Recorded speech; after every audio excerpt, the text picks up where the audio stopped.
दोस्तों, टाटा स्टील की बात करें तो कंपनी ने क्वार्टर थ्री के रिजल्ट को डिक्लेयर कर दिया है।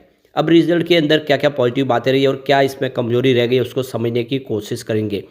रिजल्ट के बाद स्टॉक ने आज बेहतर प्रदर्शन किया है।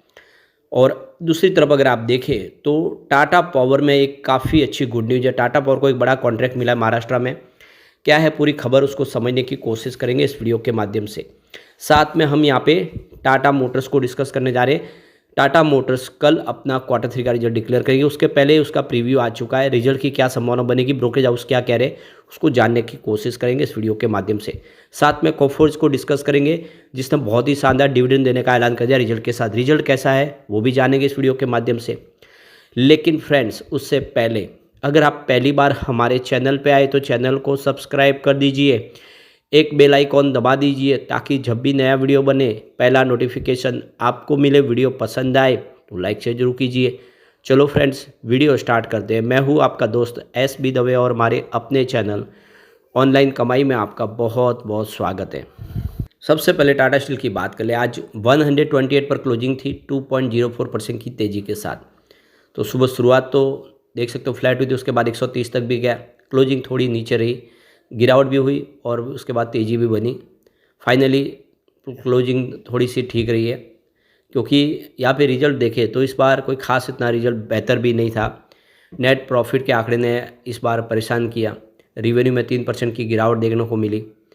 तो टाटा स्टील ने देख सकते हो अपना नतीजा डिक्लेयर कर दिया है। नेट प्रॉफिट 295.5 करोड़ के आसपास रहा है। और CNBC TV18 के पोल के अनुसार कंपनी को 550 करोड़ का नुकसान होने का अंदेशा जताया गया था।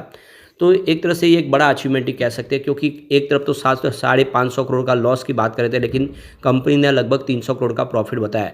तो यहाँ पे जो पोल हुआ था उस पोल को पूरा गलत साबित किया है। हालांकि टाटा स्टील का नेट प्रॉफिट पिछले वर्ष की तुलना में इस बार देख सकते हो कि 43.4% कम रहा है, जो 522 करोड़ के आसपास था। तो प्रॉफिट जरूर गिरा है, लेकिन जो पोल था उसके हिसाब से तो यहाँ पे बड़ा फर्क देखने को मिला है। तो कंपनी का एक्सेप्शनल लॉस जो है 126.2 करोड़ के आसपास रहा है, जबकि एक साल पहले इस अवधि में यह आंकड़ा 334.13 करोड़ के आसपास था। इस दौरान कंपनी का ऑपरेशनल रेवेन्यू 53,648.3 करोड़ के आसपास था, जबकि पोल के अनुमान में यह 52,550 करोड़ के आसपास रहने का अनुमान जताया गया था। कंपनी का रिवेन्यू सालाना दर पर 3% की गिरावट के साथ 53,648.3 करोड़ के आसपास रहा था, जबकि एक साल पहले इस अवधि में यह 55,312 करोड़ के आसपास था। दिसंबर 2024 में तिमाही में कंपनी का EBITDA 5,906 करोड़ के आसपास था, जो 4,700 करोड़ के अनुमान से ज़्यादा है। हालांकि सालाना दर पर EBITDA 5.8% गिरकर 6,264 करोड़ के आसपास हो गया है, जो लागत पर दबाव की तरफ इशारा करता है। EBITDA मार्जिन 11% पर स्थिर रहा है, जो एक साल पहले 11.3% के आंकड़े से थोड़ा कम है। तो कुल मिला के मनी कंट्रोल का जो पोल था उसमें मार्जिन 8.9% रहने का अनुमान जताया था। तो यहाँ पे क्वार्टर और क्वार्टर रिजल्ट को देख ले तो पिछली बार 55,540 करोड़ के आसपास था, जो इस बार 53,869 करोड़ के आसपास रहा है।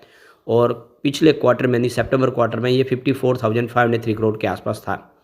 तो यहाँ पे कंपनी का रिवेन्यू गिरा है, चाहे आप क्वार्टर ऑन क्वार्टर बेसिस पे देखें या ईयर ऑन बेसिस पे देखें। बात प्रॉफिट की कर ले तो दिसंबर 2024 में इस बार देख सकते हो कि 295 करोड़ का कंपनी ने प्रॉफिट बताया है। पिछले क्वार्टर में ये 759 करोड़ के आसपास था और पिछले साल सेम क्वार्टर में 522 करोड़ के आसपास था। तो प्रॉफिट गिरा है, चाहे आप क्वार्टर ऑन क्वार्टर बेसिस पे देखें या ईयर ऑन बेसिस पे। लेकिन आज स्टॉक पॉजिटिव क्लोजिंग इसलिए देने में कामयाब रहा क्योंकि जो ब्रोकेज हाउस था उनका अनुमान था कि भारी भरकम लॉस बताया जाएगा, लेकिन ऐसा हुआ नहीं, प्रॉफिट बताया। और इसी वजह से ये रिजल्ट हजम हो गया और इस रिजल्ट को देख के ब्रोकेज हाउस बुलिश है। तो देख सकते हो कि इस रिजल्ट के बाद बहुत सारे जो ब्रोकेज हाउस है वो नंबर से खुश है और JP मॉर्गन जैसे ने 4 की रेटिंग दे दी है। तो कुल मिला के ब्रोकेज हाउस का कहना है कि इतनी प्रॉब्लम वाली घड़ी में भी रिजल्ट बेहतर दिया है। तो टाटा स्टील ने एक बड़ा अचीवमेंट ही किया है। चलते हैं टाटा पावर की तरफ। 345 पर क्लोजिंग थी, 1.71% की गिरावट देखने को मिली। आज गिरावट टाटा पावर में इसलिए हुई क्योंकि आज निफ्टी एनर्जी में ज़बरदस्त गिरावट थी। भले ही बाजार पॉजिटिव रहा हो, लेकिन एनर्जी सेक्टर गिरा, इस वजह से पॉजिटिव खबर का भी यहाँ पे खास असर देखने को नहीं मिला।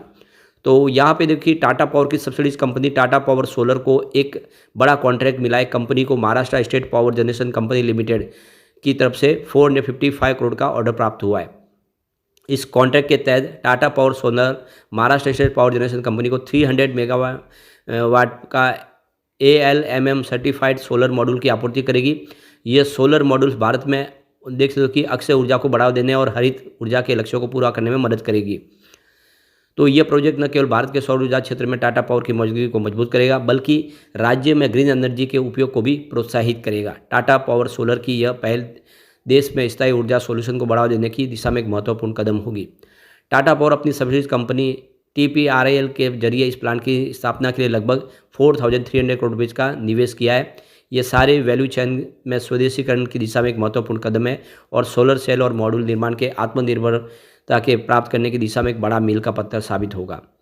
तो इस प्लांट में एडवांस टॉपकॉन और मोनो PERC टेक्नोलॉजी से लेस LAMM ऑथेंटिकेटेड मॉड्यूल और DCR मॉड्यूल का प्रोडक्शन किया जाता है, जो भारत में निर्मित सेल्स का इस्तेमाल करने के लिए बनाए जाते हैं। तो कुल मिला के एक बड़ा अचीवमेंट है और आने वाले समय टाटा पावर काफ़ी बेहतर कर सकता है।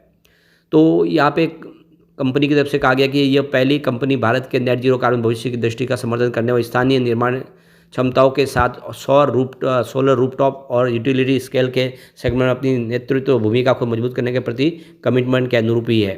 तो एक बहुत अच्छी पहल है और हम कह सकते हैं कि आने वाले समय टाटा पावर बेहतर कर सकता है। अब चलते हैं टाटा मोटर्स की तरफ। 731 पर आज क्लोजिंग थी। 2.64% की तेजी देखने को मिली। पिछले दिनों की गिरावट के बाद स्टॉक ने फिर से बाउंस बैक देना शुरू किया है और अब कल हमारे सामने रिजल्ट आने वाला है। उसके पहले रिजल्ट के लेकर ब्रोकरेज हाउस ने अपना नज़रिया पेश किया है। तो जो मार्केट एक्सपर्ट है, एनालिस्टों ने अपना जो नज़रिया रखा है कि कंपनी का जो रेवेन्यू है 1,12,248 करोड़ से लेकर 1,18,340 करोड़ के आसपास रहने की उम्मीद है, जिसमें जो ग्रोथ है वो देखो कि 1.5% से लेकर 7% के आधार पर ईयर ऑन बेसिस पे देखने को मिल सकती है। यहाँ पे कंपनी की जो प्रॉफिटेबिलिटी है उसमें चैलेंजेस फेस करने को मिल सकते हैं और कंपनी का जो यहाँ पे प्रॉफिट है उसमें 5 से लेकर 14% ईयर ऑन बेसिस पे डिक्लाइन देखने को मिल सकती है। ओवरऑल रिवेन्यू देख सकते हो कि 7% जो देख सकते हो कि इंक्रीज होता है वो दिखाई दे सकता है। एबिटा मार्जिन देखें तो उसमें 130 बेसिस पॉइंट के हिसाब से क्वार्टर ऑन क्वार्टर बेसिस पर 13.3% की ग्रोथ दिखा सकता है। तो कुल मिला के देख सकते हो कि प्रॉफिट में कमी आ सकती है, लेकिन जो रेवेन्यू है वो बढ़ता हुआ दिखाई दे सकता है। यहाँ पे नोमुरा का कहना है कि CV और PV रेवेन्यू में यहाँ पे डिक्लाइन देखने को मिल सकती है। 1% की CV में और PV में 3% की ईयर ऑन बेसिस पे डिक्लाइन देखने को मिल सकती है। एबिटा मार्जिन 11.4% के आसपास यहाँ पे CV में और 5.9% रह सकता है, PV में अप देखने को मिल सकता है। तो कुल मिला के रिजल्ट की क्या वही अपेक्षा होगी वो कल देखना होगा। रिजल्ट जब आएगा उसके बाद में उसको हम एनालिसिस जरूर करेंगे। तो यहाँ पे share Khan, Kotak institutional equities और नोमुरा ने अपनी राय रखी है और उनके हिसाब से रिजल्ट जो है वो आने वाले समय में मैच होगा कि नहीं देखना होगा। अब चलते हैं हम कोफोर्ज की तरफ। 8,475 पर क्लोजिंग थी। 3.64% की आज गिरावट देखने को मिली। यहाँ पे कंपनी ने डिविडेंड देने का ऐलान कर दिया है। तो पर शेयर 19 रुपये का कंपनी डिविडेंड देगी और इसकी एक्स डेट है 30/1/2025, यानी अभी मौका है। कल भी अगर कोई खरीदारी करेगा तो उसको ये डिविडेंड मिलेगा ज़रूर, क्योंकि डिविडेंड की जो एक्स डेट है वो 30 तारीख है। तो देख सकते हो कि कोफोर्ज ने अपना साथ में रिजल्ट भी डिक्लेयर किया है। यहाँ पे रेवेन्यू देख सकते हो कि 3.32 थाउजेंड करोड़ के आसपास रहा, जहाँ पे 42.82% की ईयर ऑन बेसिस पे जंप देखने को मिली। लेकिन नेट इनकम में गिरावट हुई है। 215.5 करोड़ के आसपास रहा, जहाँ पे 9.45% की ईयर ऑन बेसिस पे गिरावट देखने को मिली। डायलूटेड EPS 31.94 रहा है, जहाँ पे 16.08% की ईयर ऑन बेसिस पे गिरावट देखने को मिली और नेट प्रॉफिट मार्जिन 6.49% रहा, जहाँ पे 36.62% की ईयर ऑन बेसिस पे गिरावट देखने को मिली। तो ओवरऑल देख सकते हो कि प्रॉफिट मार्जिन कम रहा है, लेकिन रेवेन्यू में वृद्धि हुई है। अब कंपनी देगी साथ में शानदार डिविडेंड। लेकिन फ्रेंड्स, कोई भी इन्वेस्टमेंट करने से पहले अपने फाइनेंशियल एडवाइजर से एडवाइस ले ले या अपना खुद का रिसर्च करें, क्योंकि हमारे वीडियो आपके एजुकेशनल पर्पज़ के लिए ही बनाए। वीडियो पसंद आए तो लाइक से जरूर कीजिए और चैनल को सब्सक्राइब कर दीजिए। Thank you friends.